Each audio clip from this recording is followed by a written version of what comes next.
BBC London 94.9. London's news, London's stories.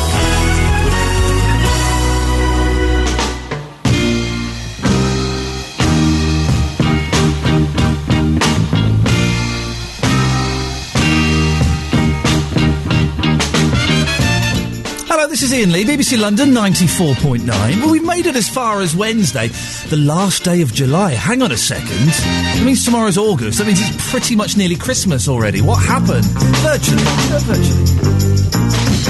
Sitting in for Robert Elms all this week, and we're keeping the usual features. If you're just tuning in going, who on earth is this idiot? Don't worry. We're not going to be doing a dance music special or a hardcore thrash special. It's going to be following along the themes. We've got some cracking stuff in the show today. Before 3, we've got Gino De Campo, the Italian chef, and if he doesn't bring any food in, man alive, there's going to be trouble. 1:40, Tina Dweeb and Izzy Sooty. Two excellent comedians.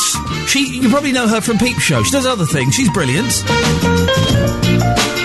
After 1, Mark Mason's coming in. Now, Mark has written a book about travelling from Land's End to John O'Groats via a bus. Now, when this was flagged up to me, a little bit of my soul died, but I started reading it last night. It's a cracking book. Oh, it's good. This guy should be in charge of the history curriculum at school. He's made history sexy. Well, sexy's maybe. Fun? Interesting. Anyway, it's a good book. Mark Mason's coming in. And before 1, Russell Clark will be in, the musical Route Master. Today he's talking about Abbey Road. Now, I'm in two minds about Abbey Road by the Beatles. Is it their best album or their second best album? If you know the answer to that Zen-like question, 020 722 42000. And being a Wednesday, it's notes and queries as well. This is where I really need you to help me out here. Otherwise it's going to be a lot of me just talking to myself. You know how notes and queries works. You've seen something in London. You've seen someone wandering around wearing an odd suit. You've seen a strange plaque somewhere. You've seen a closed-off tunnel. There's a sign for a shop that doesn't exist anymore, and it's left you scratching your head and going, well, hang on a minute, what was that? I probably haven't got the answer, but someone in London will have the answer, and that's the beauty of this. You set the question, someone else comes up with the answer. If you've got a note or indeed a query, 020 722 42000. You can email ian.lee@bbc.co.uk. But to kick the show off, should we have a nice little bit of obscure Glenn Campbell, written by Brian Wilson, to say thank you for him for being a member of the Beach Boys for 6 months. Oh, yes, Glenn Campbell was a Beach Boy for 6 months. Well, to say thank you, as well as no doubt giving him a huge cheque, Brian Wilson gave him this song, Guess I'm Dumb. That's not a bad thank you, is it? Yeah, thanks being in the Beach Boys for 6 months. I know you don't want to do it permanently. You're going off to invent soft, adult-orientated country rock. But as a thank you, Glenn, here's a masterpiece I've written for you. Won't chart, won't get anywhere, and no one will ever remember it. But boy, oh boy, I got to interview Glenn Campbell 2 years ago, just before his last tour, when it was announced he had Alzheimer's, and this was going to be his big retirement. The PR people played a slightly sneaky one. They said, oh, yeah, no, he's got Alzheimer's, but it's not that bad yet. He's fine. It'll be fine. He's just a little bit forgetful. He was not a little bit forgetful. That man was very ill, and I'm still not sure that he should have been doing the PR rounds, or indeed even the concert rounds. Anyway, I mentioned Guess I'm Dumb to him. Oh, Guess I'm Dumb. He started singing it to me. Oh, my heart welled up. That's about the only thing he could remember. He couldn't remember meeting Jimmy Webb. And then, and this broke my heart. At the end of the interview, it's me and my producer, and we said, OK, Glenn, well, thanks very much. Really nice to meet you. We'll be off. He came off with us. He walked away with us. We said, no, Glenn, those are your people over there. That's your wife. Oh, OK, I'll stick with it. Oh, it broke my heart. I don't think he should have been doing the rounds. But, man, what a voice. He's got a new record out as well. I must check that out. Good afternoon. This is Iain Lee, BBC London 94.9. I need your notes and queries this afternoon. I know that most of you will be regular listeners to Robert Elm, so you know how this works. There might be one or two stray listeners who have tuned in either by accident or just because they foolishly would like to hear me.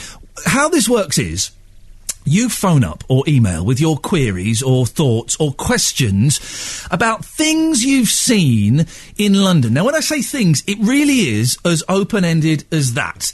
It can be a kind of a famous eccentric from your area, from your neck of the woods. It can be a monument you've seen. It can be a street sign. It can be a rumour that you've heard.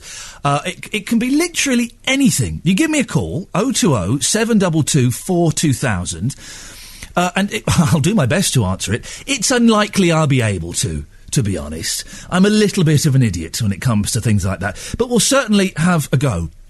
And if I can't answer it, well, then one of the other listeners will. That's the beauty of this. 0207 224 2000. You can also text them in, 81333. Start your text with London. Or you can email me, iain.lee, iain.lee, at bbc.co.uk.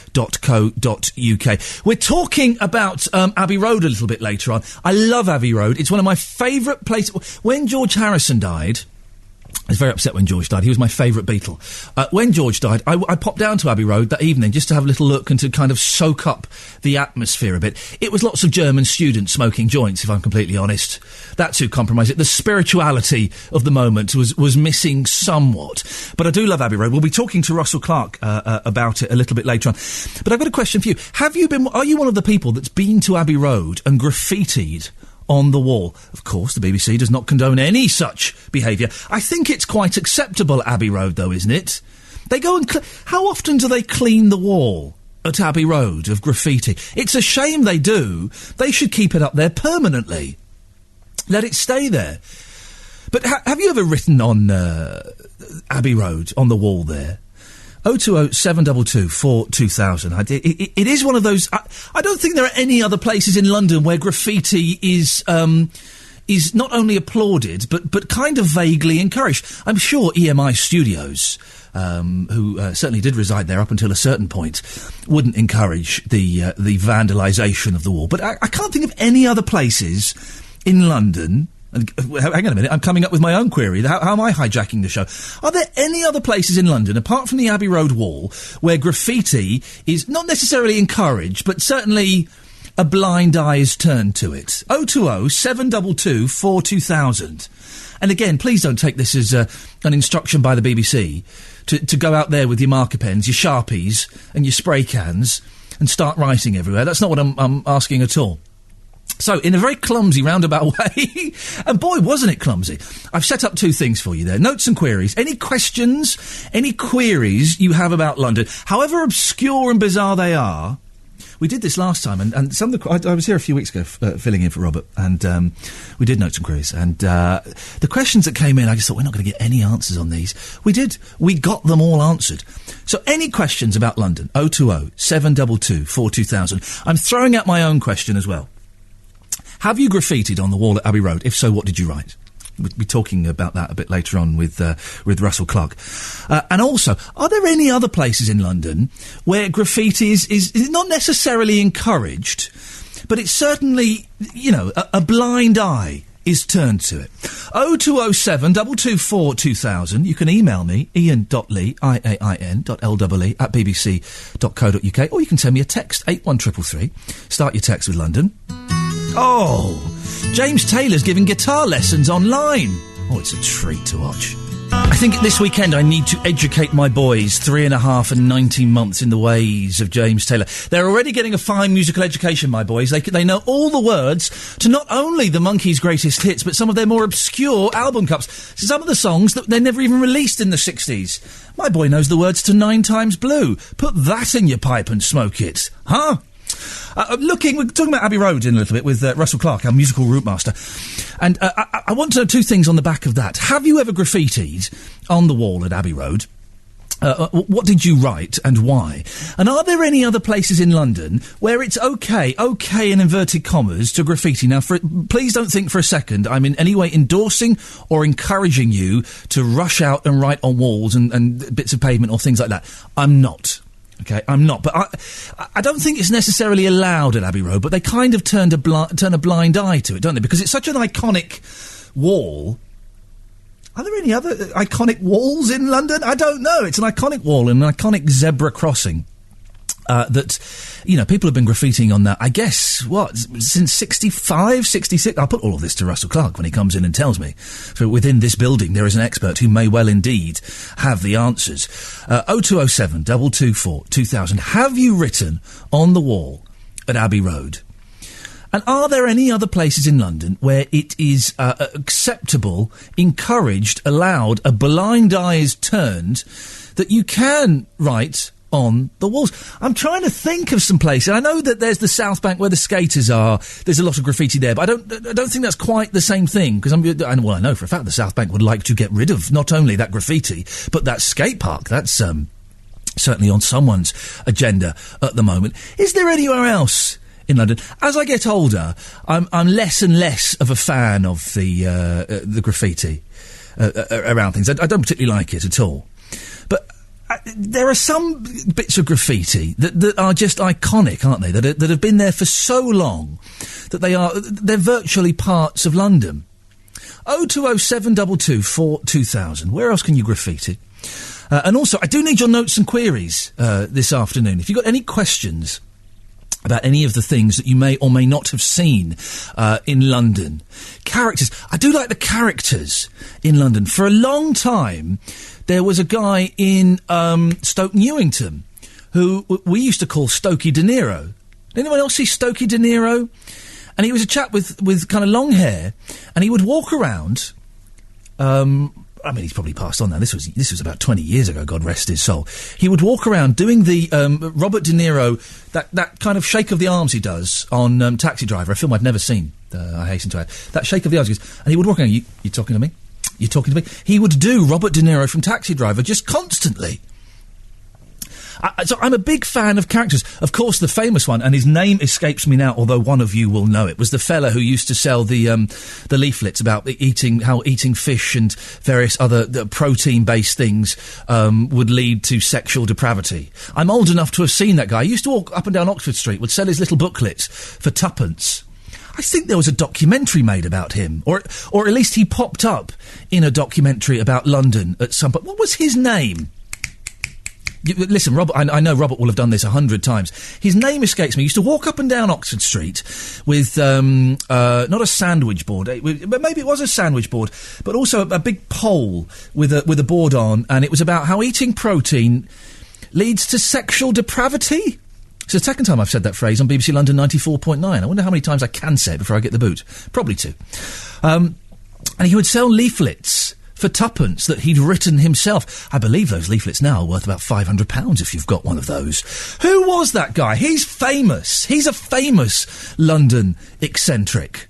We were talking the other day about markets in London and how London is becoming more homogenised and, every high street, not only in London, across the country, there's a Gap next to a Boots, next to a WH Smith. We're losing a lot of the characters from London, aren't we? There used to be lots of... When I used to live up near Manor House, Endymion Road in Manor House, boy, was that a strange time in my life. Our landlord was... we did a moonlight flit. I used to live with Mackenzie Crook. We did a moonlight flit one night because... anyway, I won't go into the details. But up that way, there was a lady we used to call Chunky Pamela Anderson, who looked exactly like Pamela Anderson, but a little bit bigger.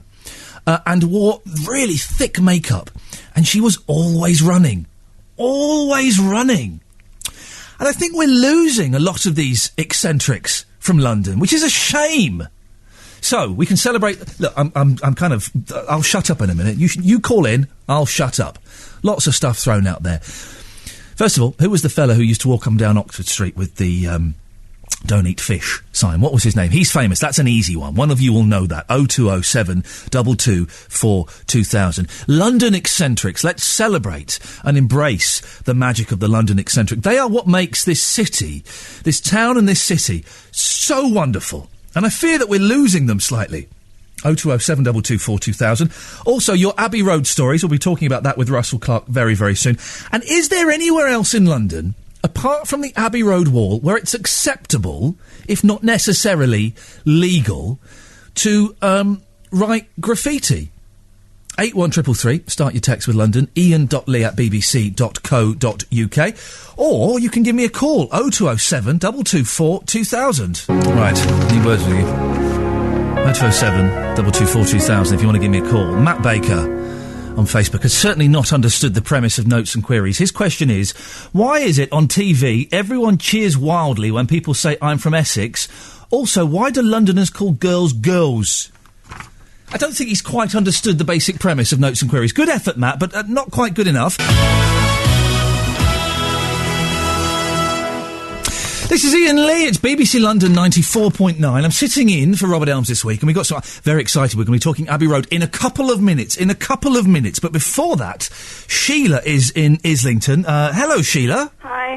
Sheila, what can I do for you? What have you called in for? Well, I've actually called in. It's for a cab driver who I was in a cab a couple of months ago. Yes. And we were talking about London, and he knew the Robert Elms show, and he said he listened to it every day. A cab driver listening to Robert Elms? I've never heard of such a thing. Well, they do seem to like it. They do seem to like it. He's got something about him, yes. And what? It was London, really. And we were going down York Way, and we were passed by St Martin's Art College. Yep.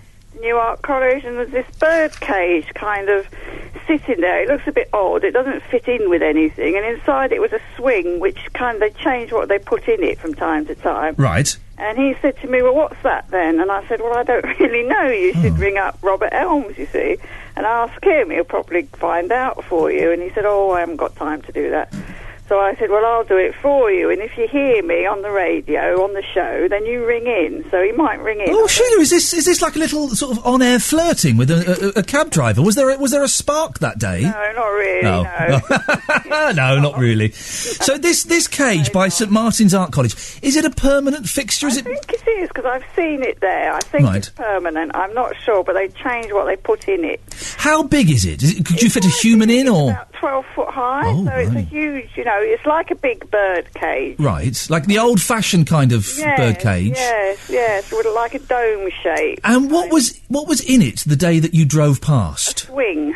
Right. And the swing couldn't go anywhere, you see, so obviously it was trapped in the cage. Oh, I see. That's probably a statement about humankind and the way we're heading in this internet age or something. Yeah, but it just looked odd, because it was just stuck there, where the petrol filling station used to be, and it's just a big space there now. And how long ago was this, Sheila? About 2 or 3 months, but I did pass it a few weeks ago, and I did see that the cage was still there, but the swing had gone, so I don't know if they changed it or what it was meant to symbolise. And is it directly outside St Martin's College? More or less opposite, on the road, more or less. Not on the... It's on the other side of the road, I think, as far as I remember. Yeah, and that little... You just reminded me, do you remember in Trafalgar Square, when they were deciding what to do, as they always are, with the fourth plinth, and they had that fantastic idea where people could go and stand on the plinth for an hour? I do remember that, yeah. I never got down there. No, I got down there and had a little look, and I watched it online. Did you think that was a good idea, or did you think that was a little bit naff? No, I thought it was an interesting idea. Yeah, better than Nelson's column any day. It is better than Nelson's column, you're right. Sheila, listen, I appreciate your call. Keep listening, because we may get your cab driver may call in, but even if he doesn't... Tell him to call in if you're there. he will be listening. Thank you very much, Sheila. So, here we go. This is our first Notes and Query of the day. Sheila wants to find out the cage, bird cage, opposite St Martin's Art College. What is it? How long has it been there? Is it just an arty installation that the students thought, this will be a good wheeze, let's whack this up and we can put a different thing every month? Or has it been there for a long time? There was a swing in it a couple of months ago. If you're driving past that way, and I know that Robert does have a lot of cabbies driving and listening to the show, if you are driving past it, could you have a little look? Give me a call and let me know what's in it right now. 020 722 42000. You can text 81333. Start your text with London. In a second, we'll be talking to Russell Clark, our musical route master, about, it's about Abbey Road, which I can't work out if it's my favourite or my second favourite Beatles album. I'm never quite sure. But this is from it, and this is definitely one of my favourite Beatles songs of all time. Here comes the sun. It's just a perfect song, isn't it? Very nice, isn't it? It's just perfect. Here we go. Listen to this ending. It's alright. Oh, man alive. It's one of those songs that is... by the way, I'm joined by Russell Clark, musical Good root master. afternoon, Hello, Russell, yes. It's one of those songs that we've heard so many times that we kind of become deaf to how brilliant and how beautiful it is. It's like, oh, here comes the sun by the Beatles again. But if you listen to it as though you've never listened to it before, that guitar is just so fresh. And what I heard then, which I don't always hear, is that very subtle use of the synthesizer. The Moog synthesizer. And it is Moog. I had an Moog, argument with yes. somebody about this the other day. Yes, of course no. it's Moog. Robert Moog. He was one of the first people to get it, yeah. It was two keyboards and a thing that almost filled the studio at Abbey Road. He was one of the first people to get one. He didn't know how to use it. That's as far as they got. But they could have gone so over the top with the Moog on that album, and it's just that subtle. Do you know the first rock album to feature a Moog synthesizer? Go on. Pisces, Aquarius, Capricorn and Jones Limited by the Monkees. Is it really? Mickey Dolenz bought the first one, and he was the first one. They did go a little over the top with it. I have that somewhere. I don't play it a lot. Oh, it's good. I'm a big Monkees fan. Now listen, Russell, you're Yes. in. We've played a song from Abbey Road because this week it is Abbey Road, and you were telling me you're allowed to do it this week because Robert is off, and as people know, he's not a Beatles fan. He's not a big fan at all. I have to wait till he goes on holiday before I can even think of doing something on the Beatles. That upsets me. And in this case, the photograph that... Because normally, talking about a photograph on the radio, not brilliant. Doesn't work But I think that often. everybody might know this one, and it was taken on Friday, August the 8th, 1969, so 44 years ago, so my maths is wrong. When? Next week? What is it today? Is it It's the first tomorrow, I think. Okay, So yeah, we've got a week. So fairly safe ground talking about an album sleeve. It's interesting you thought that it was your favourite. It's actually the best-selling Beatles album. That surprises me a lot. I would have thought it would have been, A Hard Day's Night, or one of the earlier ones from the height of Beatlemania. Well, to some extent, that's worldwide. Early in their career, the Beatles in America, they played catch-up. So Revolver was... had about 6 songs from what we know as Revolver. Oh, yeah. And then about 4 songs from what were held over from Rubber Soul. There was Yesterday and Today. There was all sorts of different albums. So they sort of diluted their sales to some extent in America. So I think, but by, let me think, the first one that came out... Sgt. Pepper. Was Sgt. Pepper. So they're beginning to, that's where the big sales are. And then in the 80s, it comes out again on CD. Yeah. And so it gets another boost. But it is the biggest selling Beatles album. It was at number 1 for 11 weeks, then dropped to number 2, and then went back to number 1 for 6 weeks. And was humongously successful in America, as most of the Beatles stuff is. Because a lot of people don't realise that as you say, a lot of the early Beatles albums in the States are not the Beatles albums that we very know. Different track. Brian Wilson always talks about how Rubber Soul, was the inspiration for Pet Sounds. He wasn't hearing the same Rubber Soul as us. He was hearing a folk album, pretty much, which is completely different. So by the way, I have to say this: huge Beatles fan. Pet Sounds, Sgt. Pepper, a little bit overrated, a little bit soulless. I would. If we were arguing in the saloon bar with a pint night, I'd say Revolver.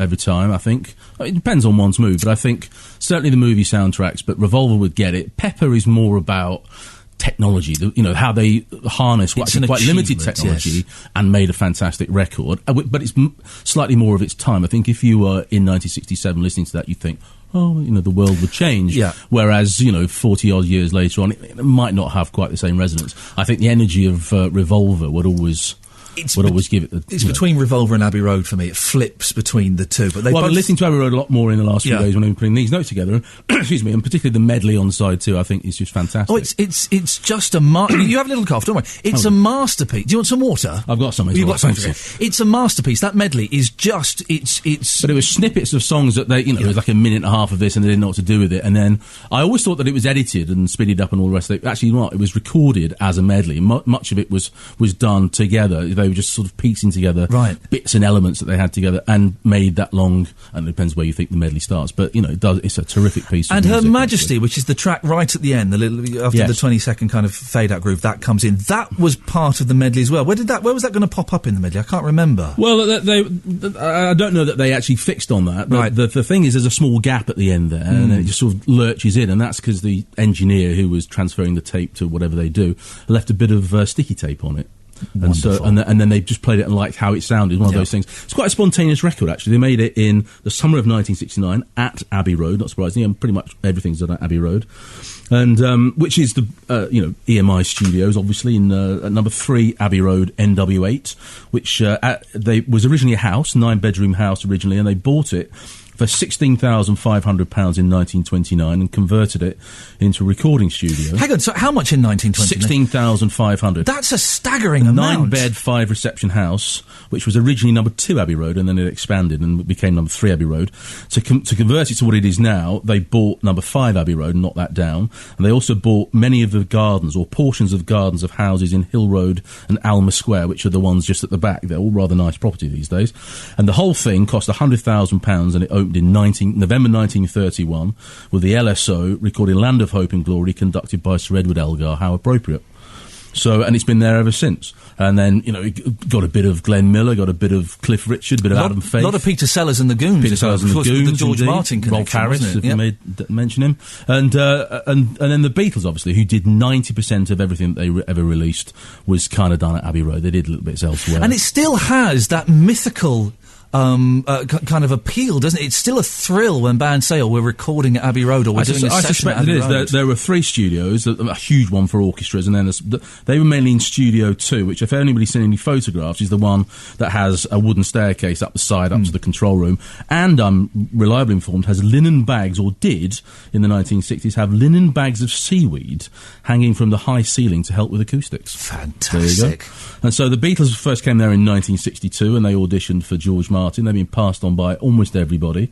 Then they came back in September to actually do some recording, by which point they had got a new drummer, Ringo Starr, and that was it. And they were off, and they made so much money for EMI that basically they could just go in and normally charges for the studio charged back to the group, and they were just making so much money. They said, well, you can have as long as you like. And so by the time they get to Abbey Road, they had they used that to their benefit, because Paul McCartney lived around the corner. They just turned up and had just block book time and got in there and did it themselves. It's odd for a band, I think, to have such an association with the studio, because particularly in the 60s, lots of other bands were trying different studios to experiment with sound. I mean, the Stones would go and record at Olympia, but then they'd also record when they were in the States. All the prime Stone stuff is done in Los Angeles. It was about, the thing about Abbey Road is actually it had all these fantastic engineers in grey coats, but it was actually technologically not very advanced. It had 4-track as opposed to 8-track was fairly standard. So it was behind the curve, but it just had the acoustics. Everybody wanted that sound. And so, and the sound that came from the Beatles, because that was then exported to America in this whole British invasion of 64 and 65. And they all wanted that sound. And that's what, fired Brian Wilson's imagination much of the time. That and large quantities of illegal and substances as well, yes. At what point did the technicians ditch the white coats? Because it was treated like a laboratory, wasn't it? I'm not sure. Well into the 70s, certainly after the Beatles finished. Wow. They got an 8-track recorder in 1968, which is what they used for this. Before that, it had been 4-track, and just very clever the way they used it to get all the sounds that are on Sgt. Pepper. I'm not a huge fan of the White Album, which was apparently a miserable experience for most of them. They were, Brian Epstein had died. They were getting arrested for drugs. John Lennon had left his wife. The Magical Mystery Tour had been a bit of a flop, really, and that was their first critical panning. And they were just months and months in the studio making this massive album, and then they Let It Be, which was a documentary that was meant to be about them being creative and making an album, that actually just was basically them disintegrating. And so I think they sort of knew it was going to be their last record, and they just upped their game a little bit. And that was it, because George Martin didn't work on Let It Be. They eventually handed the tapes over to Spectre. But he said, look, I'll come back and do one more record, but You've all got to be there. We've got to do it the way we used to do it. You've got to do it as a band. Ironically, there's not that many songs where they're all on it together, certainly not at the same time. There's lots of overdubbing and, John's... There's a couple of songs, Maxwell's Silver Hammer, which is not my favourite song. but I have to say, they have an anvil on that. Yep. And that is a real anvil and not a sound effect, because I suppose they had so much money at that point. They sent their roadie out, Mal Evans, to buy an actual anvil and drag it into the studio. Actually, he rented it from a theatrical agency. But he actually dragged it, and Ringo couldn't get the timing of the hammer on the anvil, so Mal Evans gets the anvil credit on you that. Can see, if you ever see Let It Be, which is available on dodgy cassettes in various places. It's not available legitimately. No, they keep saying, oh, next year we're going to release it. It never comes out, and it's because I think it's in their plans. They're very shrewd the way they should do. It's a cracking film, but you can see them rehearsing Maxwell Silver Hammer on that, and Mal Evans sat there with a massive anvil, and you just think, oh, that poor fella, what they put him through. Well, Lennon refused. He hated it so much he refused to play on it. He's not on it anyway. anywhere at all. Is he not? He sat in the corners of the studio when they were doing overdubs of hand claps and it's one of my voices and things, and refused to get involved. It's one of my favourite albums, as I said, one of the top 2 favourite albums by the Beatles. It's got 2 of my least favourite Beatles songs, Maxwell Silverhammer and Come Together, a song I've never quite seen the fascination with. No, an interesting song. I quite like that, but I think I like, a bit like Robert, who he doesn't like the Beatles, he likes versions of Beatles songs. Right. So there are versions, the Meters in particular do a really great version of that. But that was the song that Lennon got sued by Chuck Berry's publisher, because he nicks a couple of lines and a riff from a Chuck Berry song called You Can't Catch Me. So by way of settlement, John Lennon promised to record 3 of Chuck Berry's songs, or actually songs that this guy published for his next album, which was Rock and Roll. If you remember, in the mid-70s, he did a kind of a rock and roll retro. Yes, again, another Phil excellent Spector production, I think. Yes. And so Come Together I quite like. I Want You So She's So Heavy. I could be happy if I never heard that again. Oh, really? Yeah. And there's a couple of flimsy things like... I love that hypnotic guitar. Whoa, hang on a second. We're about to fall out here. Let's deal with these crimes one at a time. I Want You, She's So Heavy. Just that repetitive, dirty riff. It becomes almost a dirge towards the end. I think it's wonderful. And sorry, because what did you call it? It's a lightweight throwaway thing. I thought it was a bit lightweight. The harmonies on it. The work, the concentration, the vocals in that. I think it's a masterpiece. I think I Want You is an evidence of John Lennon's total besottedness with mad Japanese conceptual artist Yoko Ono, because at that time he changed his middle name from Winston to Ono as well. And as they started recording the album in July 1969, he had a car accident in Scotland. And he had 17 stitches and was in hospital for 5 days. And Yoko also had several stitches, and she was pregnant at the time. So when they got back to London, Lennon had Harrods deliver a double bed into Studio 2 at Abbey Road, so that she could sit in the bed, and there was a microphone on a boom above, so she could add her thoughts while they were recording. She also invited her friends to join her there, just for chats, and apparently walked around in a flimsy nightgown and a tiara, which was meant to cover the scar on her face. And there was a bit of an incident I read where, strangely enough, they all were very possessive about their own food. They could go to the canteen, but they also brought their own food with them. And George Harrison bought a packet of McVitie's digestives, and they're all upstairs apart from Yoko. Yoko's downstairs in the bed. They're up in the control room at Studio 2 listening to a playback, and George Harrison watched Yoko Ono get out of bed, walk across the length of the studio and nick a couple of his digestives. And he went mental, apparently. He was spare. And Lennon and Harrison almost came to blows over the honour of his woman, I suppose. Yes, the honour of the digestive. Than the digestives, yeah. So it's a fairly rocky album. They were sort of, cooperating together. But it was tense. There was a lot of tension. We've only got 2 minutes left, because I do want to squeeze in. I want to squeeze in You Never Give Me Your Money. Yeah. This is one of the albums that proved conclusively that Paul McCartney was actually dead. There were enough clues on here to tell the world that McCartney had died in a car crash, weren't there? Well, the cover is them processing across the crossing outside Abbey Road, of course, but that's supposed to symbolise a funeral procession. It was all a joke, and it's amazing how it went viral in a way that things do now in seconds because of the internet. But in 1969, that sort of infrastructure wasn't available. But it was a joke in a satirical newspaper in Iowa, which then got picked up by some DJs in Detroit, and all of a sudden it was all over the world that he was dead. So if you play Bits of Strawberry Fields Forever backwards, it's supposed to say I Buried Paul. Doesn't. It says cranberry sauce, actually. And then there's a funeral procession on, and the fact that McCartney's barefoot on the sleeve. It was that very hot day he took his shoes off. Yep. But it's actually meant to symbolise the corpse. If they had an album out called The Collection of Beatles Oldies, OL dies. Okay, and yes. OL is P and M. What is one letter before P and M? So that meant PM dies. And this was around the time that HAL, the computer in 2001: A Space Odyssey, was supposed to be IBM, but just shifted by one letter on the alphabet. Brilliant. So all that sort of paranoia, yes.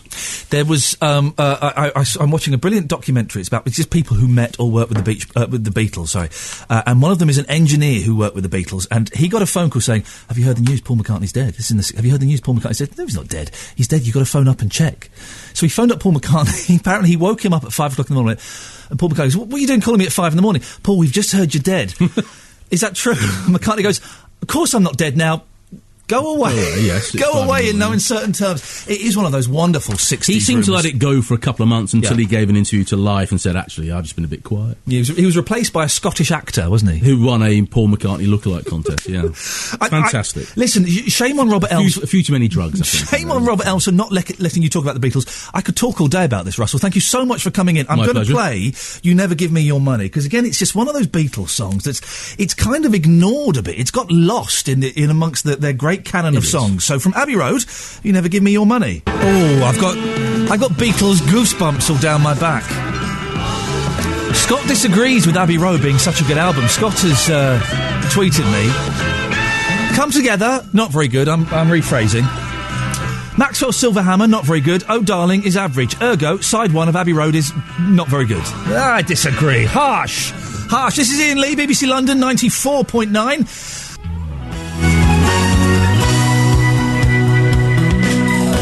BBC London 94.9. London's news, London stories.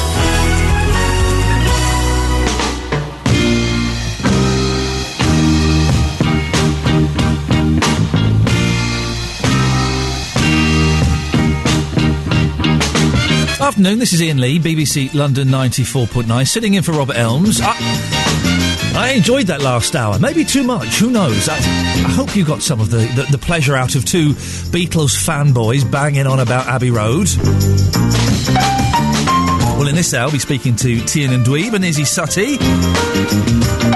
about the Phoenix Fringe Festival. Also going to talk to Mark Mason, writer and explorer extraordinaire. But also, it's Wednesday, so that means notes and queries. These are your concerns, your thoughts, your ideas, your dilemmas, things you've spotted in and around London that you'd like answered. Well, earlier we spoke to Sheila. She called in about a giant 12-foot birdcage outside St Martin's College. I went past it a couple of months ago, and there was a swing in there. The swing's gone. Have you seen it recently? Do you know, is it an old birdcage that's been there for a long time, or is it something a bit arty, one of the students has done? And what's in there now? 020 422000 with your answers to that, and also your own queries. Now, interestingly, Sheila, when she called in, she mentioned she'd spotted this whilst in the back of a cab. She kind of dared the cabbie to call up. He went, I ain't got time, love. I don't know if you talk like that. So she called up on his behalf. Well, he has now called up and he's on the line. Rod, you are that cabbie, aren't you? Yes, I am. Hello, Iain. Yes, I heard Sheila on the line 25 minutes ago, and she put me to shame. I did mean to ring weeks ago, but didn't. Yeah, we went on that journey. We went past this birdcage, looking quite incongruous because it was a beautiful, I think it's a bit of artwork, a beautiful birdcage, all lit up, neon signs, in Goods Way, just behind King's Cross. And so is this an old birdcage, Rob, that's been there for a long time, or do you think it's part of the college that's been put up recently? It went up about a year ago while they were still doing works in Goods Way. It has gone from there. I think I saw it the other day further up York Way now. It's been moved. But it was, I say, very incongruous, but it's a lovely thing. And if it is a bit of artwork, it would just be nice to know if there was, why it was there, what was the thing behind it, because it did just look like a canary's cage with a swing in it. It's a moving birdcage. Well, listen, if anybody knows anything about this, let's see if we can put a name to the person who's responsible, or if we know why it's there or where it comes from. Where did you say it was now, Rod? I think it's now further up Goods Way, over on the west side. It looks a bit forlorn. It doesn't seem to be on show anymore. I think, what I remember, it's sort of behind a fence further up Goods Way. 020 722 4200. Now, to make up for not having called in weeks ago and being a very naughty cabbie, Rod, you've got a query of your own, have you? Yes, I have. Well, I've run with this one a couple of times, but never got through. Admiralty Arch, which, as we all know, is at the end of the Mall and Trafalgar Square. Yep. Has got three arches. The traffic passes through the two outer arches. Yep. And the middle arch, which is normally closed and is only open for ceremonial events, has got a lantern hanging down from it, sort of Georgian lantern with 4 panes of glass. one of those panes of glass, which is usually facing up the Mall, is red, but the other panes of glass are clear. So if you're viewing it from one side, the light will appear red. Oh. From the other side, it'll appear clear. And I'm just intrigued to know why that is. One would have to assume that's sending some kind of signal, isn't it? That's giving out some sort of information. Now, red is always, as my 3.5-year-old boy will tell me, means danger or stop. But why would they be sending out a signal like that? Well, I've no idea, and that's hopefully what the rest of London's going to let me know. Oh, now, see, listen, I do love listening to Notes and Queries, but I also find it quite frustrating as well, because I want to know the answer and I don't. OK, so it's Admiralty Arch, it's the Middle Arch, the Georgian Lantern, with 4 sides, 3 of them are clear glass, and 1 is red glass. Now, there must be a reason for it. There's got to be a reason, and I know from listening to Robert's show, if anybody can answer it, it's the listener. 0207 224 2000. Why on earth would it have different coloured glass? Rod, thank you very much for that. Keep listening, and I'm sure we'll get an answer before 3 o'clock. I will. Just say hello to Sheila for me. Thank you. We will do. There we go. Isn't that nice? Isn't that nice? We've connected a fare with a cabbie. That's lovely. Although it's left me with a headache now. We've got the birdcage that Sheila and Rod saw, and the query that's been puzzling Rod is the lantern in the Middle Arch, the Admiralty Arch. Why can't I say Admiralty? Oh, I just did. 3 of the panes of glass are clear, 1 is red. Now, it would be red, you'd think, because it's sending out some sort of signal, whether a warning or a danger or something, or a stop. It's not an old-fashioned traffic light, is it? No. Don't pull a face like that. It could be. You never know. 0207 224 2000. We've got another one as well. We've got Carl. Hello, Carl in the city.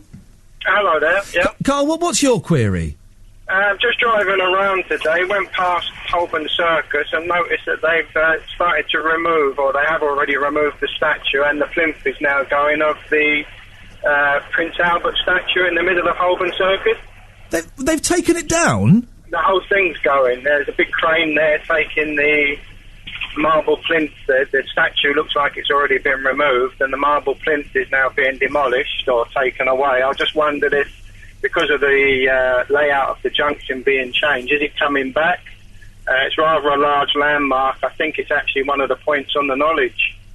So to find out whether or not it's coming back or where it's being relocated to, because it's been there, obviously it's a statue of Queen Victoria's husband. It's been there for many, many years. He's seated on a horse. I know the statue you mean, and that's I'm not quite sure how one moves or destroys a plinth, because those things aren't that light. Well, it looks like a large Jenga puzzle. They've taken the marble pieces apart, and there's several workmen there scratching their heads, so the whole thing is going to be going. I would have thought they would have had to have put it. I can't quite picture in my head how the layout is going to change, but they would have had to have, if not put it in exactly the same place, put it very nearby, wouldn't they? They can't just move it miles away. Again, I don't know, but if it is being moved, chances are it's not coming back. I think got to be moved to another location. The entire junction's being worked on for the next several months, and just as a side issue for all the other cab drivers listening, Stonecutter Street is now into Farringdon, so you... Say that again, Carl, you just cut out there. Stonecutter Street, what's happening? Stonecutter Street is for a few months. Right, because of this work. OK, Carl, listen, I'm going to let you go just because the line isn't great. We keep keep dropping out there. But your question is definitely valid and holds good. The statue of Prince Albert on a horse in the middle of Holborn Circus is being moved by a crane. That's going to be a big job, moving that. Lifting that bad boy up. That's going to be tough. Is it coming back? They're redoing Holborn Circus, of course, and it is a bit of a nightmare around there if you've seen it. I haven't had to drive in central London on a weekday for a long, long time. Thank goodness for that. Is that statue coming back? I would have thought it would have had to have come back. If not exactly in the same place, at least pretty near it. And is it part of the knowledge? Any cabbies listening? Is it part of the knowledge? 0207 224 2000. The statue of Prince Albert in the middle of Holborn Circus. It's being moved. It's been moved already. Where's it going? Is it coming back? Are we ever going to see it again? So we've got that. We've got the birdcage that's moving around near St Martin's College, and also Admiralty Arch. The lantern in the middle. Why is one of the sheets of glass in the lantern red? Come on. Don't let me down. Don't leave me looking like a plum. 02072 42000. If you know the answer to these, you can also text 81333, excuse me. Start your text London. Or you can send me an email, ian.lee@bbc.co.uk. Bit of Dolly Parton, why not? Lovely bit of Dolly Parton. You can't go wrong. Well, you can a little bit. I saw her in concert a few years ago. She was miming. Not all of it, but I'm convinced there are a couple of songs where Dolly Parton, and I paid £200 a ticket, was miming. Very, very naughty. The voice you can hear chuckling in the background, Mark Mason, writer and explorer. Hello, Mark. Hello, Ian. Now, Mark, I'm aware of your work because you're the gentleman that wrote the book. Did you walk all of the tube lines? Overground. Walk the lines. That was the last one, yeah. Why did you do... We'll get on to your new book, Move Along Please, in a second, which is I'm enjoying thoroughly. It's a cracking read. You can pull that to you. Go on, you pull it and I'll turn you off. That's it. I'm trying to do it without creaking, but there's the creak. There's you go. We got the creak. So you walked along all of the tube lines. Why? Because it's there. As George Mallory said of Everest. That was a book about London, and I wanted a deliberately slow way of exploring London, so that you would really get into it and explore what you feel about it, and all the trivia and the history, but also, the stuff about your relationship with the city that I love. And as a result of doing that, do you feel kind of more ownership of London, that Absolutely. You know it better now? Yeah. And that's why the new one, the bus book, going from Land's End to John O'Groats, was the same thing with Britain. It's a deliberately slow way of local buses going from one end of the country to the other. It's sort of a completeness. If once you've actually conquered something, you sort of own it, and you know the history and the trivia because you've learned it all as you've gone through, and also reassess your relationship. I do have to say this because this book was handed to me yesterday, and I looked at it, I thought, really, a fella's got a bus from Land's End to John O'Groats? That's going to be fun. 46 buses, Ian. Don't do me down. And it's not National Express. These are proper number 62. It had to be a local bus, yeah. Okay, and I got home. I thought, well, I'll have a little look at it. I was hooked. I was honestly, and I'm not just saying this because you're here. And, it is genuinely, it is brilliant because you've got your personality in it, and but apart from that, it's good. Yeah. Apart from that, you've got it's just a stupid thing to do, which I enjoy. But you've made history. You've got lots of historical and local and British facts in there that if you were to read, if these were presented in a history lesson, you go, oh, flipping heck, really? How boring. But you've made it fun. This book should be on the national curriculum. I genuinely mean that. Because it's British history and Ian, it's made fun. I think I've just spotted a quote for the paperback. That's what I love doing, is the stupid stuff. But you think of it as just trivia and little pub facts. But to give you a literal example of that, a fact about a pub. Yeah. The Royal Oak. You know where the name, the Royal Oak? I haven't got a clue. It's about the third or fourth most popular pub name in the country. Yes. It comes from the tree that Charles II hid in Shropshire when he was running away from Oliver Cromwell's forces. Oliver Cromwell had just beaten his dad, Charles I, and had captured him. And Charles II, as he was to become 12 years later, is on the run and hides in an oak tree in Shropshire from Cromwell's forces. And literally one of Cromwell's troops walked underneath the tree, and the future king is hiding up this tree. And that's why we commemorate it with the name the Royal Oak. The fact that's maybe not quite so historical, but I've been boring my friends with all day, J.D. Wetherspoon's, the chain of pubs, of course, as I thought, named after a certain Mr. J.D. Wetherspoon of some great distinction and standing. But no, not at all, according to your book. Cited by a brilliant guy called Tim Martin, who is rescuing the pub. All this rubbish about the pub is dying. The pub, a lot of useless pubs have been dying, but I think he does brilliant pubs in a brilliant way. Some people don't like them, but some people think they're soulless, but he is getting people into pubs. And they are great old buildings, and they know the history of every building they take over, that person. But you're right, he started in 1979. He's called Tim Martin. Yeah. Wetherspoon. So it starts in 1979. Already that's me shocked. Okay. Mr. Wetherspoon was a teacher at Tim Martin's school who told Tim Martin that he would never amount to anything.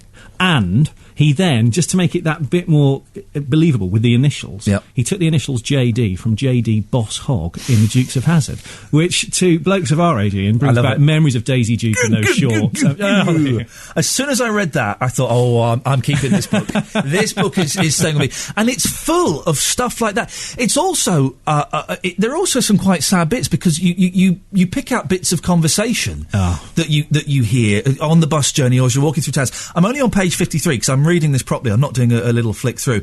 And there's a horrible bit where the first little town that you stop in, and there are two women and a man, and the older woman is kind of being pulled away from a child, and she's going, let me just see him one more time. One more time. Yeah. No, you don't get any more to it. Human drama. That's the beauty of it. You always have to invent the story yourself. You know, if you then stopped and asked them about it and turned it into a big thing, it wouldn't have that same human drama. But also the humorous stuff as well. On my bus from Wells to Bristol on the second day, because it took me, that was in Wadebridge, the incident, which was the end of my first day. It took me 5 buses to get from Land's End to Wadebridge, and I looked at the map of Britain and thought, you're joking. This is all I've done.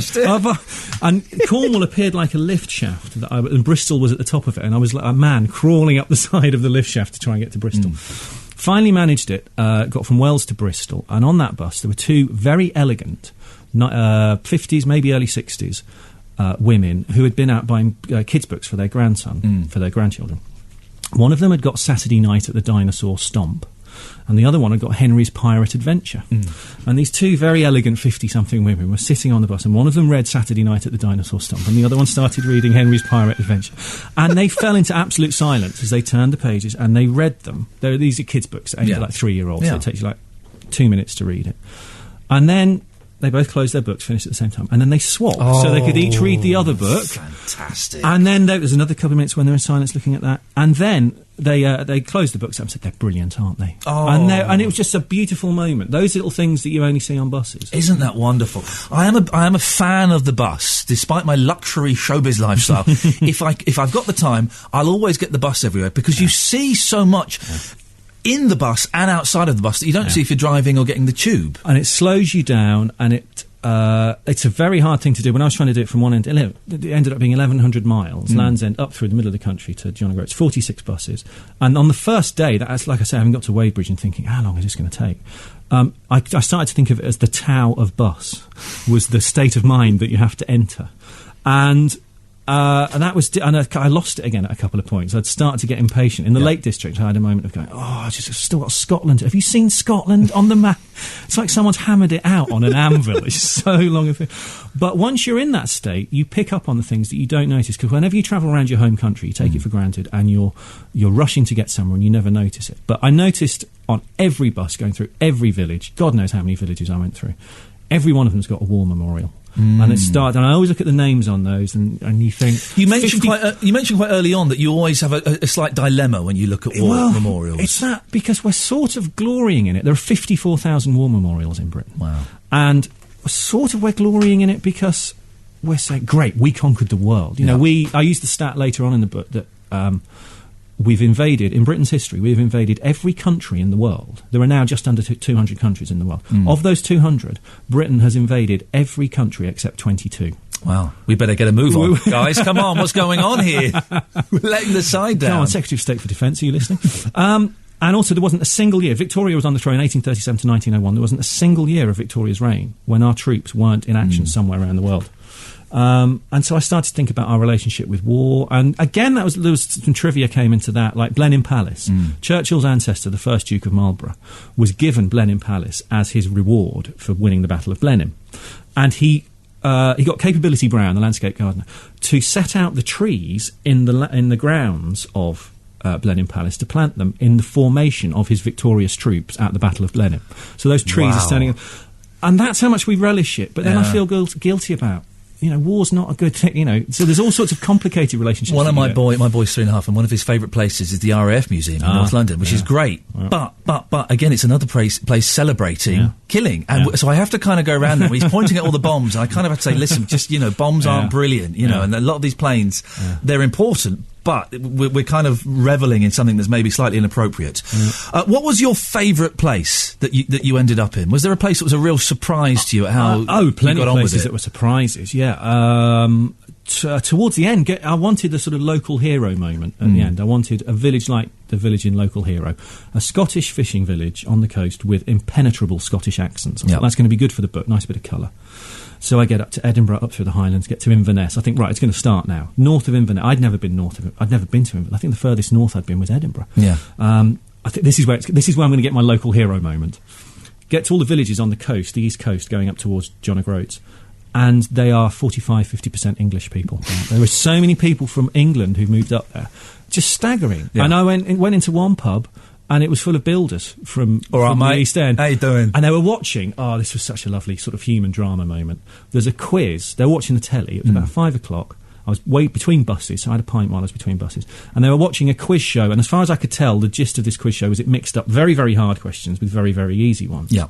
And the first question was, in fluid dynamics, the Kármán constant is represented by which letter of the Greek alphabet? Complete silence. Second question, which key is represented by E flat and B flat? Which minor key? Complete silence. Third question, Mr. Blobby had colours of which colour on a pink on a yellow background, and the whole pub went pink. And then one of the builders sitting at the telly turned around to his mates. He went, "We found the level, haven't we, chap?" Listen, it is a cracking book, and it's Mark Mason. Move Along, Please, which cleverly spells map. You see, you're crediting me with a coincidence. It's when I'd had the idea, then I realised that fact. I thought, yeah, that's got to be the title. Yeah. Land's End to John O'Groats by Local Bus. It genuinely is. It's a very funny book, and it's a cracking book, and there's lots of pathos in there as well. Before I let you go, we've had a query from it was from Carl, wasn't it? Yes, he wants to know about the Holborn Circus. The statue has been lifted. The plinth is gone like a giant Jenga puzzle. You know what's happening to it? Only because, going back to the last book, the London book, which is the one that gave me my Twitter address, by the way, if anyone wants yes. to. You very kindly tweeted at Walk the Lines LDN. Yep. Iain tweeted the Wetherspoon fact very kindly. But that was the book about London, and through that I know the Chief Planning Officer of the City of London, which covers Holborn. Brilliant bloke called Peter Rees, who you should get him on. He was just, you hear that title, Chief Planning Officer, you think, oh, hello. Yeah. Brilliant bloke, can tell you about why London is a world city, fascinating history about it. And he's a brilliant bloke. And he happened to, I know him, and he told me about the statue being moved. It's London's most dangerous statue, basically. Anyone who knows Holborn Circus will know that pedestrians use that statue to cross. But because the plinth is so high, they then appear suddenly from behind the plinth and get knocked over. And so they're moving it. Don't worry, it's moving about 10 yards to the west. Fantastic. To where, if anyone knows the Smiths there, pretty much in front of that. Also known as London's politest statue, because Albert's raising his hat on the statue. That's what it's often called. See, you're good. I want to hang out with you. you and me together would scare my wife out. We should take our kids to a museum. Move along, please. Mark Mason is the book. Land's End to John O'Groats. Very nice to meet you. Afternoon, it's 1:33. This is Iain Lee on BBC London 94.9. Sitting in for Robert Elms. He's back next week. I'm having a thoroughly good time. Am I supposed to be enjoying this? I don't know if one is supposed to enjoy themselves so much whilst at work. It's going to get even better as well. Coming up in a few minutes, we've got Tin and Duyeb. I probably pronounced that wrong. He'll correct me on air, which is always good. And Izzy Sutty, who's coming in to talk about the Phoenix Fringe Festival. Don't forget, we've got a couple of notes and queries out there. The statue of Prince Albert in the middle of Holborn Circus. Well, that's been answered by Mark. It's being moved. It's being moved about 10 feet along. Apparently, the most dangerous statue in the whole of London. Because it blocks off the view. People use it to cross, and it blocks off the view, and people suddenly pop out from behind it. The other two notes and queries we have got out there at the moment. First one's from Sheila in Islington. The birdcage. It was outside St Martin's Art College. It's moved up a bit now. It's on York Way.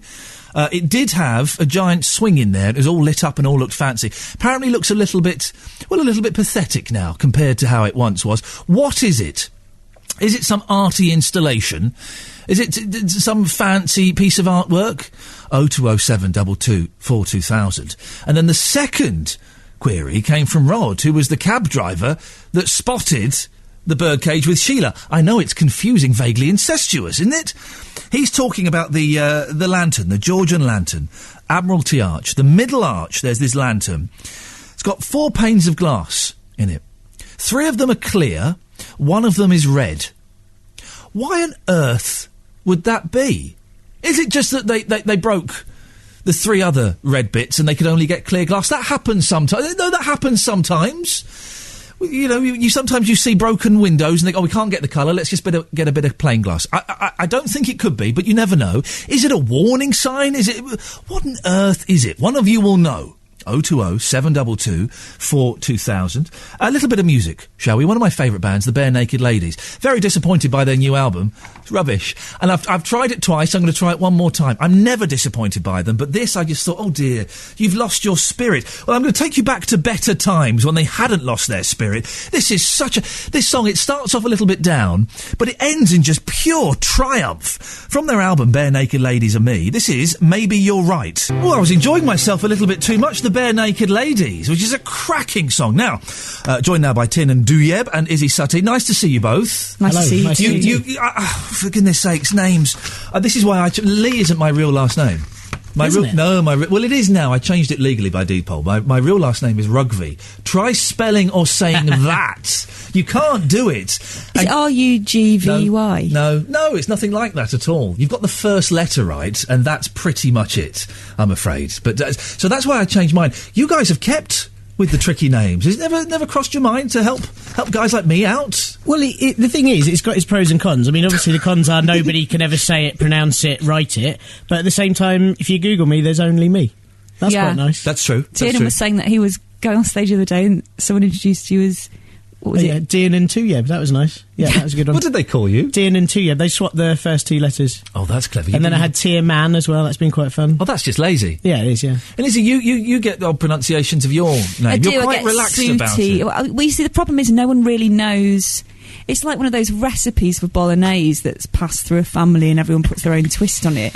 No one really knows how it's supposed to be pronounced, and you know, I say sooty, and then as I was saying, I don't like sooty. I think that sounds a bit. What makes it more difficult, and no disrespect, is you do have a slight accent. So I'm trying to say, do I say it like I'm saying Newcastle? Do I go with the accent, or does that sound like when newsreaders talk about the situation in the Palestine? When they kind of do the accent for it. I don't know if that's... Yeah, but it sometimes sounds a bit... Yes, I know what you mean. Well, the double thing with me is that on the Sooty show, they used the spell was Izzy Wizzy Let's Get Busy. So that's why at school I used to always get, where's Sweep? Where's Sue? Where is Sweep and Sue? Are they coming in later? Yeah, I've got them under the table. Yeah, nice. They'll come out later. So your name's like a Chinese whisper, in that no one's quite know what it started with, but we sort of know where we've ended up. Yes, and then in years to come, it will have become like a new word. You're here, not just to talk about names, and this could be potentially classed as bullying by me, so I'm going to move on before an email is sent. You're here to talk about the Phoenix Fringe. What on earth is the Phoenix Fringe? It's an alternative fringe to the Edinburgh Festival that we're running here in London for a week.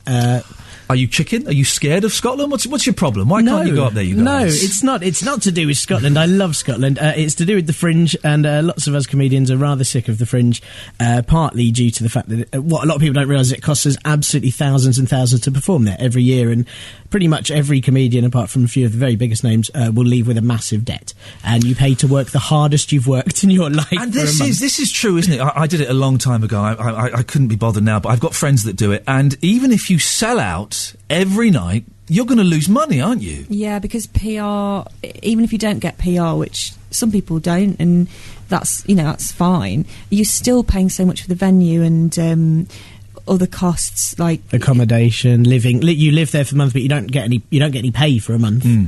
My last Edinburgh, I did 2011, and I was on a deal where if I sold 100% of my tickets, I'd have lost $4,500.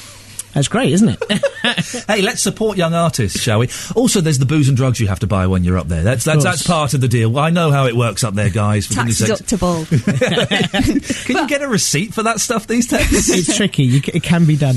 I remember having a really bad show. Well, one of many bad shows over the years in Edinburgh. Because you do have sometimes have a few bad ones in a row where you think, I really want to go home. And I worked out how much I was losing per show, and I thought, I'm paying to die for an hour in front of people in raincoats. But then why do people do it? Are the people, it's been so long since I've been part of that world, are people still looking for that big break to get spotted by Channel 4 and get their own series? Are they looking for agents? What are they doing it for then if they're losing so much money? I think some of it's creative benefits, like you want to write an hour and you really want to craft it for the month and maybe tour it afterwards or get a run somewhere.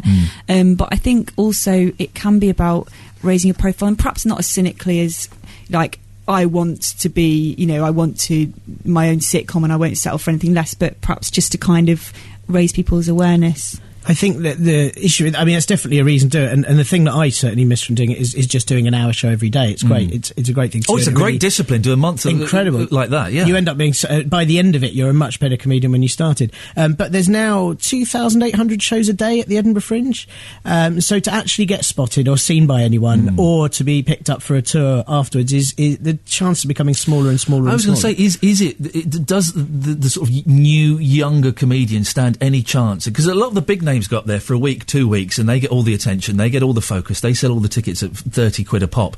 Can someone who's in their first few years of stand-up or performing in whatever it may be get spotted anymore there? A very, very small percentage. Yeah. I think there's still the awards and things, but they pick, 5 people out of 2,800, so it's a very small chance. And, this was part of the reasons we're starting this London one. Is for a start, many of us comedians live here, and London's very, very busy in the summer.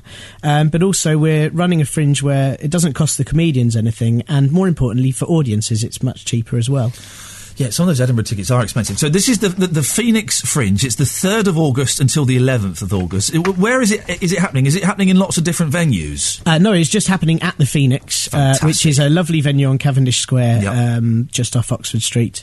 And we've got 36 shows. We've got the one show that isn't on the website. Russell Howard is now doing 2 work-in-progress shows. Oh, there. Brilliant. Rufus Howard is doing 2 brand new improv shows. We've got Alan Davis. I was about to say, you've got proper people here. These aren't just, people doing their 3rd gig. You've got big names here. This is a great list. There's an awful lot of comics that aren't in Edinburgh, but really, it doesn't mean that they don't want to do a show.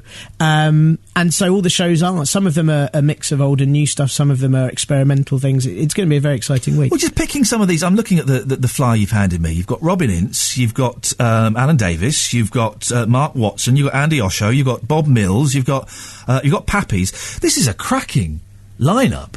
What was it easy to get people involved to come on and do this? Was it just phoning around your mates and saying, "Hey, we're doing this. Do you fancy?" Yeah, pretty much.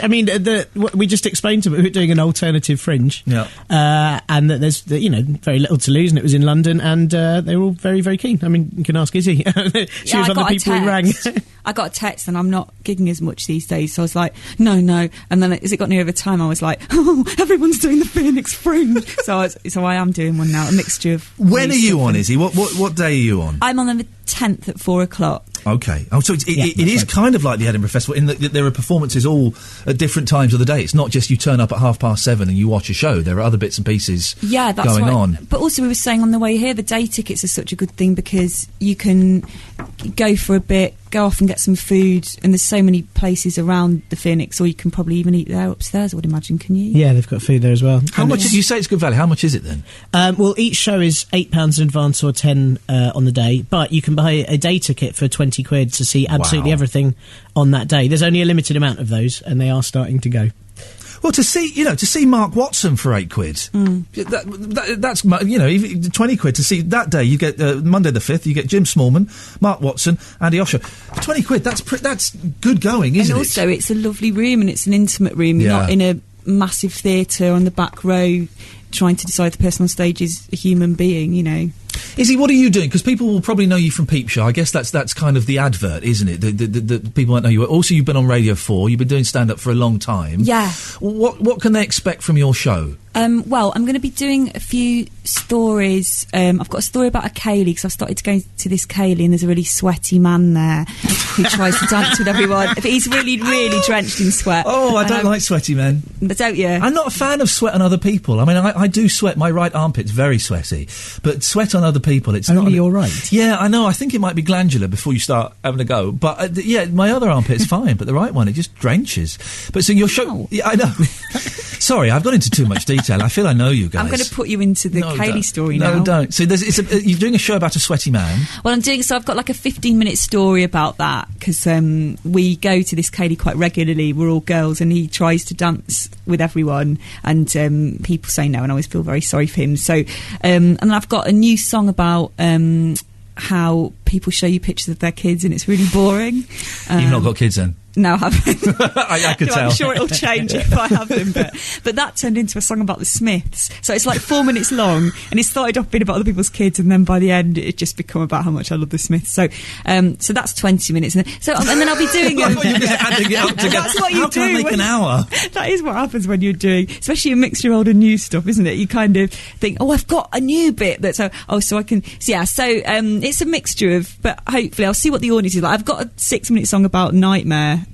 Which I've just done a remake of for About Nightmare, the TV Geek show. Week. Yeah, we filmed a remake of it last week, and it will be on. That's the best thing I've done this year. The TV show. Where am I now? You're in a room and there's a table and there's a piece of cheese on it. Yeah, that's right. Yeah, well, you've done a 6-minute song about that. That's wonderful. Yeah, so I did this song, and then fantastic. I got to do the remake, and I was Trey God's new assistant. It's on YouTube, isn't it? Is that? Yeah, it's going to be. I think it's this weekend that it's... Is Traegard in it? Yeah, Traegar's in it. They've got the real Lord Fear and the real List. So incredibly jealous of Izzy. I want you to say that. That's the coolest thing ever. Yeah, it was pretty cool. But yeah, but also I'm going to go and see some other shows during the festival, because it really is a good mix of people, I think. And I feel like I'm getting undue credit because I haven't helped to organise it. I'm just but listen, you're very funny. I've seen you before. I think you're fantastic. So it's definitely worth coming to see. You're on Saturday, the 10th. Is that right? Yes. Okay, we're both saying it hesitantly, just in case. Yeah, no, that's on the website. Yeah. It's because the brochure came out before certain shows were added, so the best thing to is check.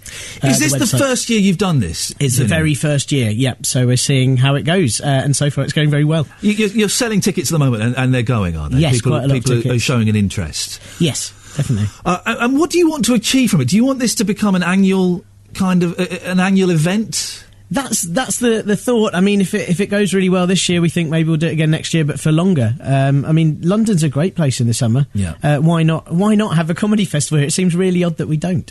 I remember a few years ago, and I haven't done stand-up for a long time, but I remember years ago when I did, and it was really easy for rubbish comics like me to get gigs in London, because all the proper ones had gone up to Scotland, hadn't they? But now, it would appear from this list that a significant number are staying in London and, working and wanting to be part of that. Why are they not going to Edinburgh? Is it just the cost? Is it that? Are they tired of it? Yeah, I think it's a combination of things. It's cost. It's being bored of it. I think that I don't know what you get out of it anymore. I mean, I've done. I did it 7 years in a row, and I did sketch shows and mixed bill shows, and then 3 solo shows, and now actually I've sort of got an awful lot of work anyway. I don't know what I'd go up to Edinburgh for. Yeah. To gain. It served its purpose. Yeah, and also, as much as I love Edinburgh the city, they don't really have a summer there, and I quite like being at home. I don't really want to live in Edinburgh for a month anymore. I think what I remember of Edinburgh is it's just exhausting. By the last week, you're dead on your feet. It's so hard for people to understand how sick you are of your own show, and if they come up in the last week and they get off the train, they're really full of beans, and they're like, "Hey, what's good to see?" and you're just like, get away from it. I remember being in a pizza restaurant and someone saying, "How's your show going?" and I just put my head onto the table and banged my head against the table. I mean, really, really bad behaviour, really. You get one day off in a month. Yeah. It's weird. It's like a Groundhog Day for performers. It's very strange. And then people say you're only working for an hour a day, but you're not, because you're worrying about your show 23 hours. And doing extra shows and promoting it. Yeah, trying to... Oh, you're doing all the free shows, and then you're handing out the flyers on Princess Street. Chinnan, you're performing on Friday the 9th. What can people expect when they come and see you? It's a pretty much entirely new show that I'm doing. It's mainly about opinions and the fact that everyone seems to have one at the moment, and I don't care and I don't want to hear them all. I'm a frequent Twitterer, and it drives me. So the other day, for example, I tweeted that I liked Simon Pegg's new film, The World's End, and immediately somebody sent me a message going, "Well, I didn't like it," and I thought, well, I don't.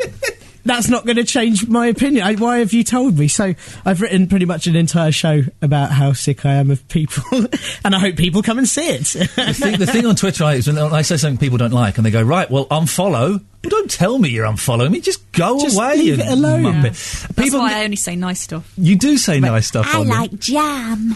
I don't like jam. Unfollow. Where can people get tickets from? If they want to book up now, where can they get them from? Best thing to do is go through the website, which is phoenixfringe.co.uk, or you can go to wegottickets.com and type in Phoenix Fringe, and it brings up our whole list of shows, including the Russell Howard ones, which aren't on the website. And very quickly, do you want to plug your Twitters as well, so you can get more abuse from people on there? Sure. There's a Phoenix Fringe Twitter, which is @Phoenix_Fringe. If you would like to tell me what films you don't like, I'm @Tin and Douya, but you'll have to spell it first. And Izzy, what's your Twitter? Mine's @Izzy Sutty, and I'm very interested to know about new flavours of jam which I can try.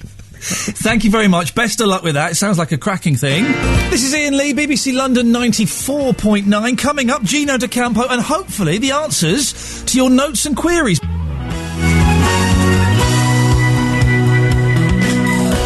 BBC London 94.9. London's news, London's stories.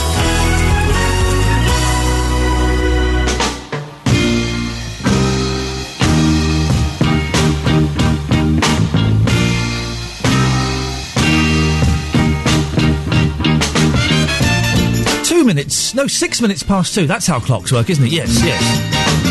6 minutes past 2. Yeah, that's right. I got it. Iain Lee, BBC London 94.9, sitting in for Robert Elms. And boy, oh boy, I'm having lots of fun today. What cracking guests! We need your answers for notes and queries. Also need a little bit of help for tomorrow's show. But first, the notes and queries we've got so far. I think we've solved the problem with the Prince Albert. No, hang on, let me finish that. The Prince Albert statue in the middle of Holborn Circus.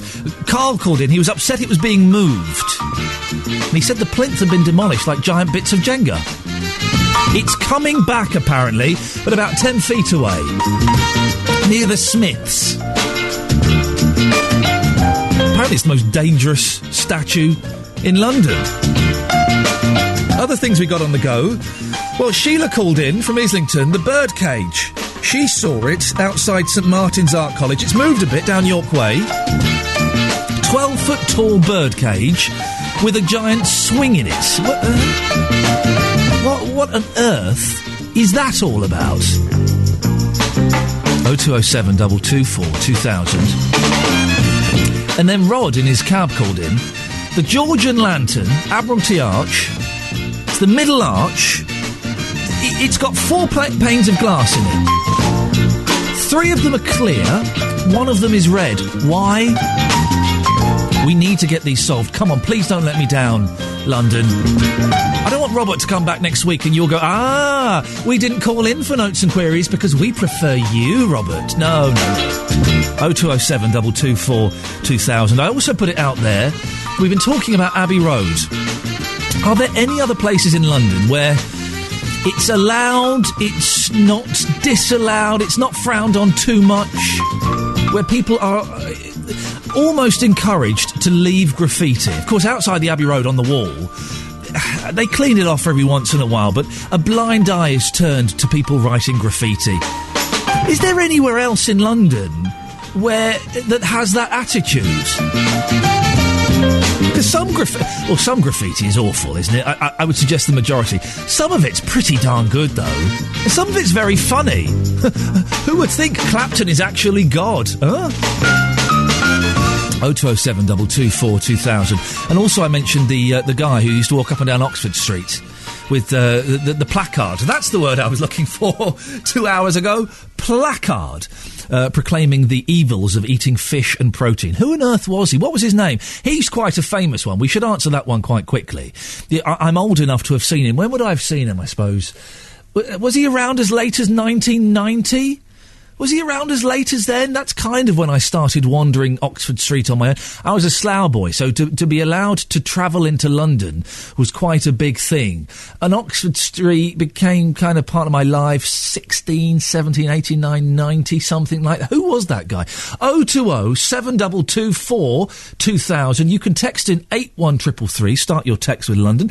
You can also send me an email, iain.lee@bbc.co.uk. One of my favourite bands in the world.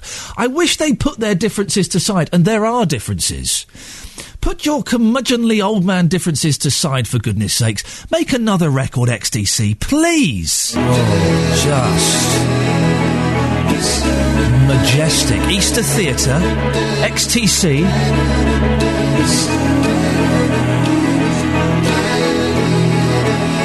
It's from Apple Venus Volume 1, which I still consider to be a very recent album. You know you're getting old when you consider a recent album and you look at it, 1998. Oh, my goodness. Hang on, that's 15 years old. Oh, man. I love XTC. I think they are just the masters. And I once spent a lovely afternoon, well, a whole day at Andy Partridge's house. He invited me round to his house. I spent too long there. I should have just stayed for a couple of hours and gone, but I couldn't. I was too shy and nervous. I stayed there for 8 hours. He's never invited me back. Shameful. I need a little bit of help as well for tomorrow's show, cover to cover. OK, you know what that is. For those of you who possibly don't, it's two versions of the same song. Two versions of the same song. I could do with a few suggestions, please. If you've got any ideas of what you'd like to hear in tomorrow's cover to cover, because if you don't suggest something, it's just me I'll be picking a Monkey song. Cards on the table, I'm slightly obsessed, you may have noticed. I'll just be picking a Monkey song. So I could do with a few suggestions from you, dear listener. What would you like to hear on tomorrow's cover to cover? It's a cracking idea. The way it works, we play one version of a song, then we play another version of a song. Then the listener phones in and picks the best version, and all other versions are destroyed. No, hang on, we don't quite go that far. But if you've got any suggestions at all, 020 7224 2000, or you can text in with those. That might be quite a good idea. 81333. Start your text with London. Your chance to take control of the station. What would you like to hear on cover to cover tomorrow? Notes and queries. We're asking about the Georgian lantern in Admiralty Arch. Why is only one of the sheets of glass in this lantern? Why is only one of them red? The others are clear. There's got to be a reason for that. Red, as any 3.5-year-old will tell you, means stop or danger. So is that? It can also mean naughty things as well when it's put up in windows. But what is that all about? 020 722 4200. And there has to be someone out there who is connected or knows someone who is connected with this 12-foot birdcage that Sheila called in about. Sat outside St Martin's College. It's moved down a bit. York Way somewhere now. And it's not looking quite as grand as it once was. What is it? What has it got to do with? Anything? Is it an art display, an installation, I believe? 020 7224 2000. I was also talking about the famous character who used to march up and down Oxford Street, proclaiming the evils of protein and fish. Claire's in Stoke Newington. Hello, Claire. Oh, hello. Claire, you know the name of this chap, do you? I do, yes. His name was Stanley Green. Stanley Green, that's it, of course. I should have known that. When did he stop? I guess he stopped when he died, but when did he stop being part of Oxford Street's furniture? Well, he died in 93, so he probably, I think he was still walking around, in the early 90s. But he started around the late 60s because I was at St Martin's in Charing Cross Road then, and I used to see him a lot. And he's just an icon of Oxford Street. He is an icon. Did you ever go and speak to him? I never bought one of his pamphlets. I wish I had now, but I just saw him all the time around Oxford's Circus Tube. And less passion from less protein. That blah, was blah, it. Blah. Less passion from less protein, of course. Nuts and fish and eggs and sitting. And what? Sitting. Oh, hang on. Was sitting supposed to cause naughtiness? Yeah, I suppose so, yes. Oh, dear. I remember seeing him quite a few times, and I never spoke to him. I wish I had, because I saw people talk to him. He seemed quite normal, didn't he? He didn't seem, apart from, his views on protein and sitting, he didn't seem like, for want of a better word, a nutter, did he? Well, I think he was a very kind of fairly lonely person. I think he took up this parading up and down Oxford Street when his parents died, and I think he lived with them. He was a bachelor, and I suppose that was his life's mission, just to go up to Oxford Street and walk around. But the Museum of London have got a tribute to him. I think they've actually got his placard and some of his pamphlets. Have they really? Tribute. It's in the room that's to do with the sort of 60s, 70s, 80s. So anyone interested can go along there and have a look.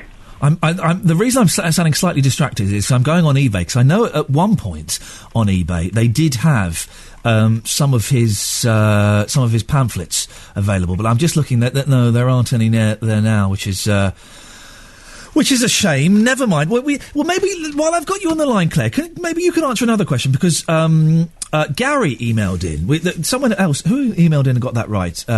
It was Fish the Cabbie got that right. But Gary emailed in and said, was it a guy called Philip Howard? Now, Philip Howard, as far as I remember, I may have got this wrong, he was an evangelical preacher, I think, on Oxford Street, who had a megaphone. Does that ring any bells with you? There were loads of people in Oxford Street around the sort of 70s and 80s who were evangelists, if you like, of one sort and another. But Stanley Green was definitely the protein man. He was the one. And he had his own little sort of funny flat cap with a peak. Claire, you live in Stoke Newington. Final question. Did you ever spot Stokey De Niro, a gentleman with long hair who'd walk around doing Robert De Niro impressions? If it's the same person I'm thinking of, he was very smart. He always used to dress in sort of camel coats and have necklaces. Camel coats and necklaces. That's exactly the gentleman. And he would walk around doing the move from Taxi Driver, going, "You're looking at me. You're talking to me. You're talking to me." Yes, I knew him, yeah. And I know, listen, I please don't think for one second, anyone, I'm sure that possibly some of these gentlemen, they may have been touched by a little bit of mental illness. I'm not for one second making light of mental illness, if indeed these people were affected by that. But I do miss the characters of London, Claire, the eccentrics. Again, I don't mean necessarily mental illness. I do miss the characters. We don't seem to get those anymore, do we? No, and I miss them too. And I remember when I used to be going to sort of music festivals, there was a wonderful character called Jesus, who always used to come to the front of the concert and dance wildly and play his bongos in his stripy robes. and he was Jesus, and lots of people knew him, you know, in the sort of late 60s, 70s. Did he look like Jesus, the long beard, or how we imagine Jesus with the long hair? No, he got a rather weird pudding basin hairdo with a short fringe and sort of like a bob. But he used to wear these sort of like stripy robes sandals and his bongos, and he'd be everywhere. Any festival, you'd always look for Jesus. Jesus was there. Wonderful. We're all looking for Jesus in many ways, Claire. Nice to talk to you. Thank you very much for calling in. All right. Claire in Stoke Newington. Now, when Claire came out with the line music festivals in the late 60s that she used to attend, I wasn't expecting that. I wasn't expecting that to come out of her mouth. Do you remember Jesus? Did you ever see Jesus in the 60s? I'm sure lots of people did. That's a great character. I was never one for raves in the 80s or 90s or going clubbing. Very, very occasionally I did. Maybe 4 or 5 times I found myself in various clubs in warehouses or things like that. Was never really my scene. I went out with a girl who was into that kind of thing. That's kind of why I ended up there, and I never really enjoyed it. But there would always be someone there with a set of bongos. And as soon as I'd see the bongo, you go to what they used to call it the chill-out room. Do they still call it the chill-out room? I hope not, because they would show like silent films on the wall and psychedelic lighting and play ambient music. But there'd always be some numpty with a set of bongos, and you'd be in whatever, worse for wear state. And someone would get the bongos out. You think, oh, for goodness sakes. At some point, this pillock has said, hey, we're going out to a club tonight. Oh, have you got everything? Got the keys? Yeah. Got your wallet? Yeah. Oh, hang on. I'm going to bring my bongos. Yeah, that's a great idea. Bring the bongos, because that's what we need, is a set of bongos. Oh, dear. The bongos played by someone in a little... or slightly altered to say, never a good idea. 0207224 4000. We're talking about graffiti as well because of we were talking with Russell Clark earlier on about Abbey Road, of course, the wall outside it, famous for its graffiti. Oliver's on the line. Afternoon, Oliver. Good afternoon. Good afternoon to you, Oliver. Are you enjoying... I'm assuming you're calling because you're on school holiday, is that correct? Yes, I am on school holiday. When did your school holiday start? Well, it started a week ago, last week, on Tuesday. Are you bored yet? Not yet. We're going to be going on a holiday on Friday to France. So. Oh, we're going to France. Oh, that'll be nice. That'll be nice. What do you kind of do? How old are you, Oliver? I'm 10. 10. What kind of stuff do you like doing on your school holidays? Because they do drag on a bit, don't they, those 6 weeks? Well, yeah, I like playing on my computer and just playing with my Diablo, going on my trampoline, running around the garden like a maniac. Hang on a second. Playing with your Diablo, you mean one of those things you toss up into the air? Yeah. Wow, look at you. You're a smart young man. OK, well, maybe you can help me with this. Graffiti. Where are places where it's probably not allowed, but people turn a blind eye to graffiti? Where have you spotted? Well, surprisingly, there's a legal wall in Alexander Palace by the skate park. And it's a big wall where it's legally allowed, so you're allowed to graffiti there. And some of the art's really nice. There's quite some nice images on Flickr. If you could go on there, then there's some really sort of nice graffiti. I know the place very, very well. I used to live in Muswell Hill, and we used to go to that park and feed the ducks. It's right by the boating lake, isn't it?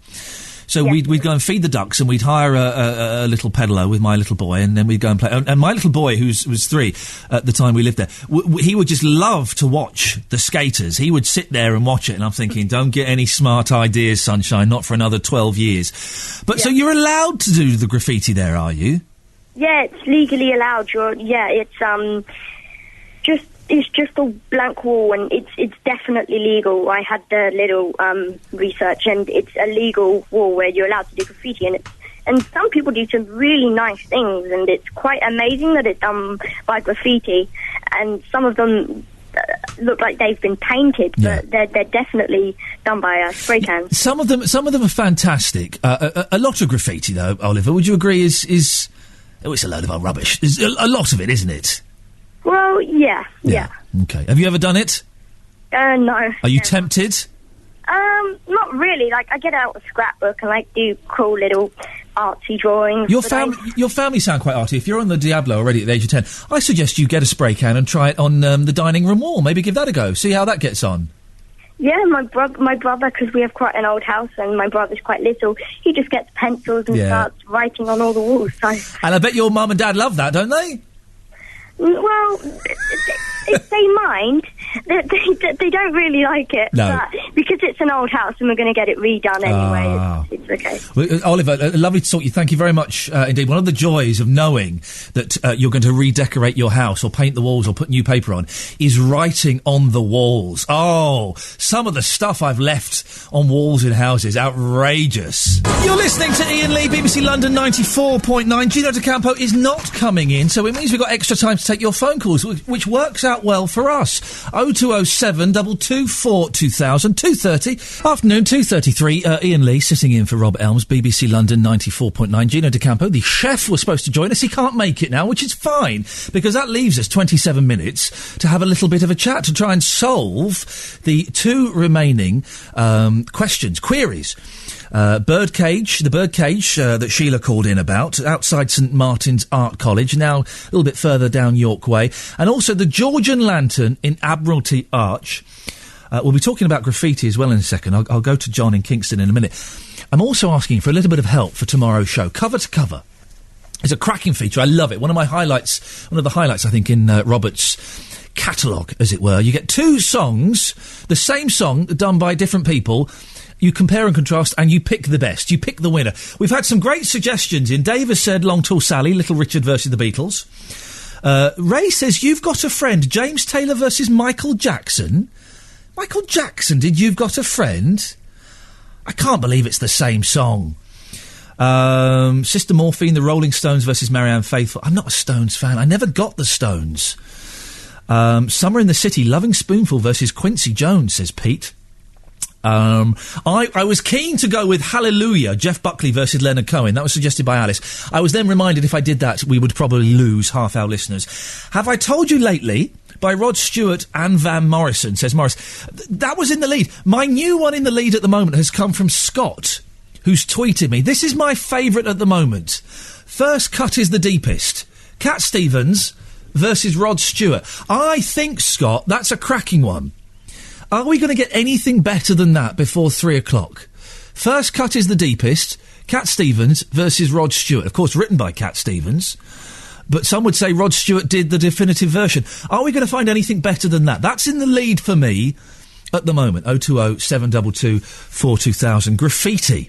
Whereabouts in London are you kind of encouraged, or it's not dissuaded? You're not dissuaded from doing graffiti. John's in Kingston. Hello there, John. Oh, John, you've disappeared. We'll come back to you in a second, John. Let me play a record, and then we'll speak to John and see what suggestions he's got for where people can possibly do graffiti. Oh, a bit of Neil Young. He's almost as good as Stephen Stills, isn't he? Almost. Not quite. You cannot go wrong with a little bit of Neil Young at 2:39 in the afternoon. Unless, of course, you're being offered the play of the first Stephen Stills album, then I would go for that every single time. We're trying to get hold of John in Kingston. I think we have John now. I may have been just pushing the wrong fader, partly because I'm an idiot. John, are you there? Yes, I'm here. I do apologise, John. Yes. My fingers are a little bit fat and I'm not very technically minded, so I'm sorry to leave you hanging. No, it's all right. I'm always glad to hear Neil Young opening at the A2 with his original band Crazy Horse from all those years ago. Still going strong. Can I ask you, John, though, it is obvious, isn't it, that Stephen Stills is better than Neil Young? Oh. Sorry, no. Oh, dear. Well, OK, let me try again. Stephen Stills is the better guitarist. I might agree to that, yeah. OK. I might agree to that. Yeah, better singer? I don't know. Neil's voice is one of those voices, it's like Marmite, I think. Yeah. But it's a Marmite I like. Oh, listen, I like Marmite, and I like Neil Young on my toast as well. Now, hang on a second. But I've got a real... I'm having an argument with a friend, basically, about who's better, Stephen Stills or Neil Young, and sometimes I know that Neil Young is an advocate of just doing things off the hoof, but sometimes I think he suffers a little bit from his spontaneity. He does, yeah. Oh. Yeah. OK. Anyway, that's not what you've called in about. Anyway, yeah, the graffiti. It's a fantastic piece of graffiti, yep. And it's on a viaduct over the M25, and it's as you're going clockwise, yep. And you've just gone past the M40 turnoff, I believe. I know exactly what you're going to say. Go on. You know what I'm going to say, don't you? And it's written on the side of the viaduct. It's got "Give Peas a Chance." Isn't that funny? I drive past that every day. Peas is spelled P-E-A-S. Yeah. And every time I look at that, I always smile. Now, someone said it's been up there since the John Lennon bedding days. I don't really know whether it has or not, but it might be very interesting if there's some knowledgeable listener out there that can phone in and maybe let us know. Well, it can't have been there, because the John Lennon bedding days were like 1971. The M25, I remember that being built. That was... When did the M25 start? 1980? Yeah, but the viaduct looks pretty old, though. Maybe they... You think that's been there longer? I don't know. I'm not sure. It is good. Listen, it's not the best pun in the world, give peas a chance, but the fact that someone has taken the time to get up there somehow, lean over there and write it in huge letters, I think that deserves a little bit of respect, doesn't it?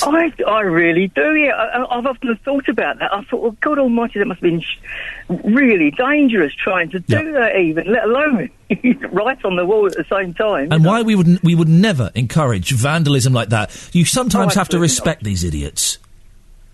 Well, yeah. Yes, I think you do.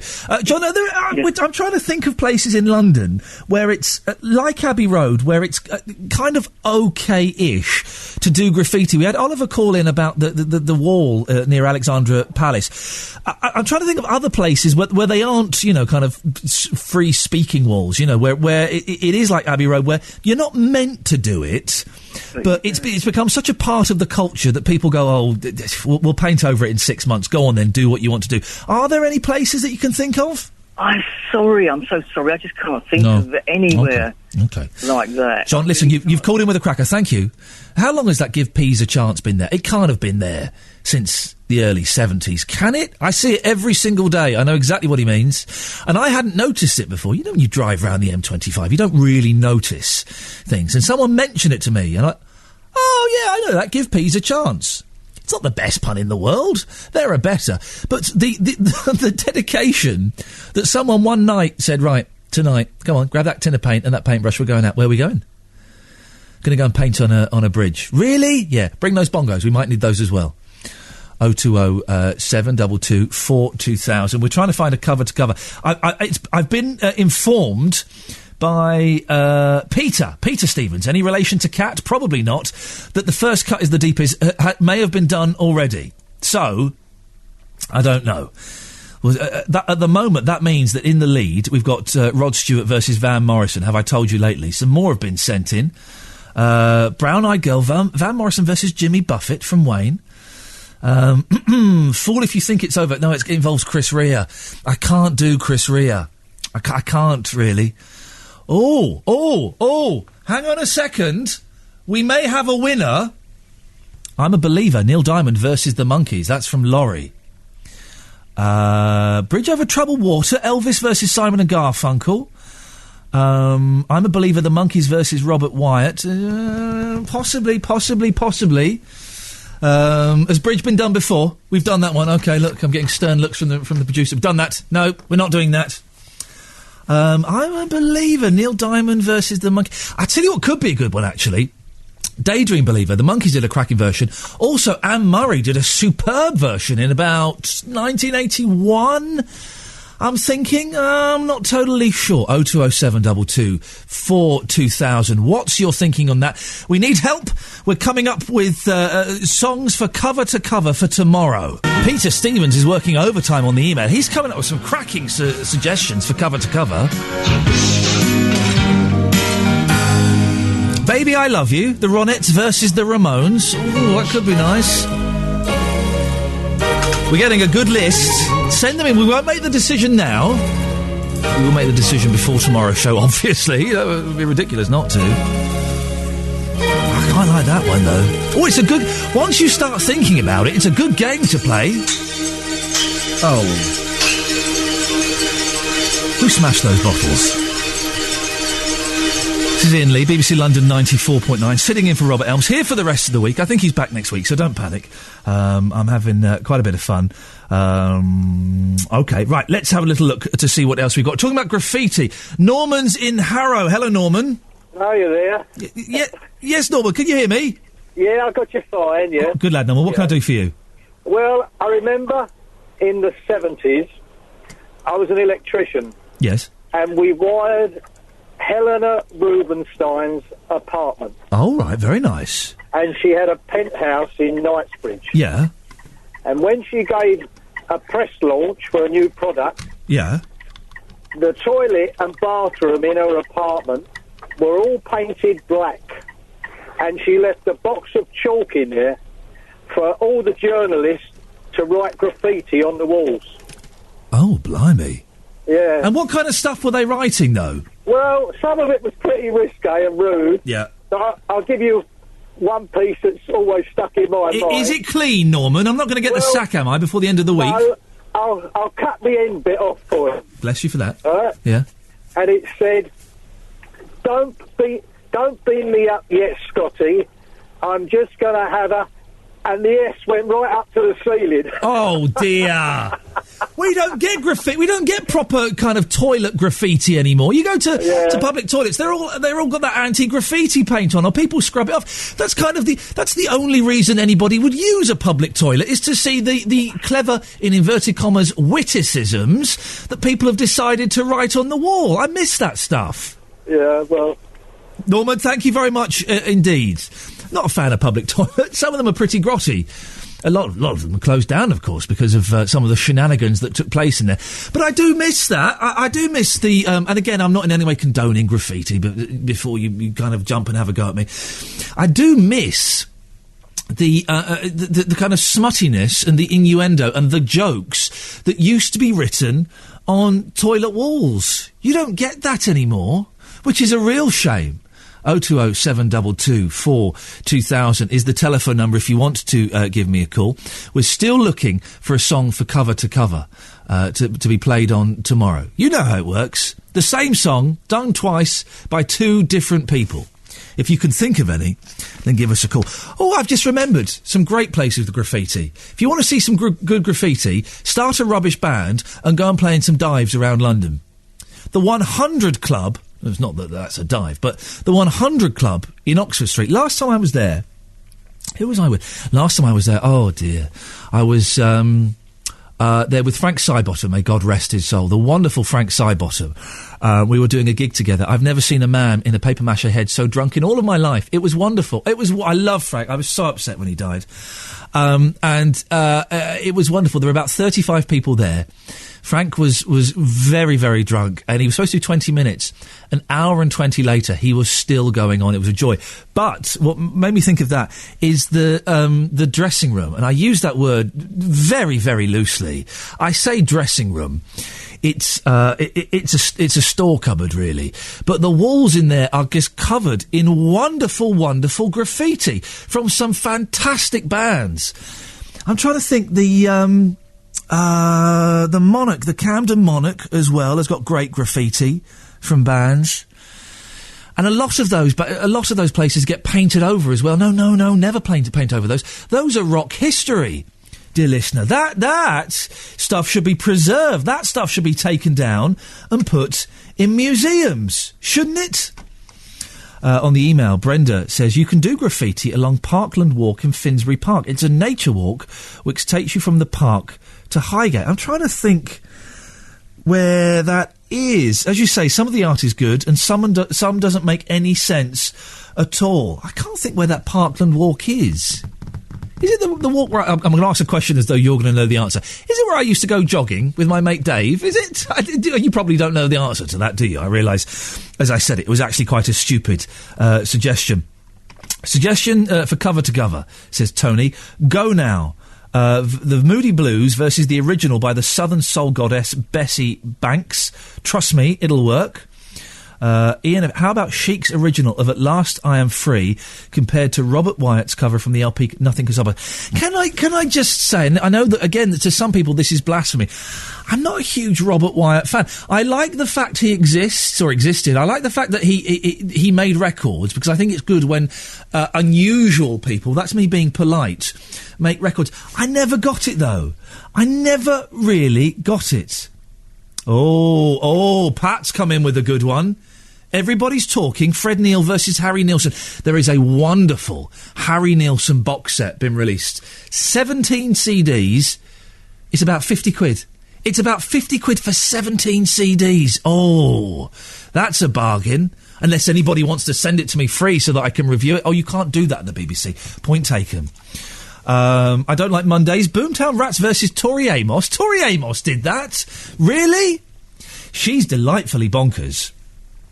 Elvis versus Neil Diamond. The Grass Won't Pay No Mind. Yeah, it's a little bit slow and sullen, that song. It's a great song. I know both versions very, very well. I was born and raised on Neil Diamond, but maybe it's just a little bit too maudlin for that. I think this is one has been done, hasn't it? Got to Get You Into My Life, the Beatles versus Earth, Wind and Fire. Has it not been done? Have a look at the list. We have what is laughingly called the Bible here, which is a list of the Beatles wouldn't be done. No, because Robert doesn't like it. Does that mean we can't do it, or we can sneak a Beatles track in? We need to check. I don't want to offend Robert. Of course I don't. Listen, I'm fully aware this is his show and I'm his guest here. But maybe that wouldn't have been done. Who knows? We'll see. And Peter says, "Oh, look, Peter, may God bless you. What a way to end the show. He has sent me a picture of the wall of the 100 Club dressing room. And look at that. Isn't it a masterpiece of graffiti? What a fantastic image to end on. Thank you so much." Well, that's me done for another day. I'm thoroughly enjoying this week. I'm here until Friday. Robert's back next week, don't worry. But thank you for everybody who's calling in and making me feel so welcome. Joe Good's up next. She's talking to a man who has, get this, shipwrecked for 76 days was the inspiration for the novel Life of Pi. Well, that's got to be worth listening to, isn't it? I've been Inley. I am back tomorrow at midday.